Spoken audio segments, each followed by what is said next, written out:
Hi everybody, my name's Harry Drake. I am a teacher in the Philadelphia, Pennsylvania area. For about 15 years I've been teaching woodshop and carpentry.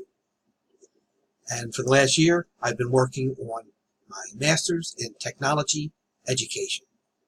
I work on a technology education certification. And right now I'm currently looking for a new position. So my master's helps me that way in interviews. What I've been liking so far is learning how to properly implement technology into my different curriculums. When you're teaching vocational education, you have to make your own lessons. You have to build your own curriculum. It's not easy.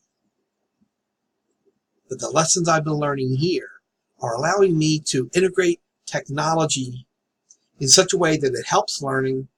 It's not just replacing a pencil and paper. So I'm not getting bogged down in the technology, but rather using it to make my coursework go much quicker. I've been pretty happy with it. So those are my strengths. I like using technology. The kids like using technology. I would say my weakness is making these videos where I look right in the camera.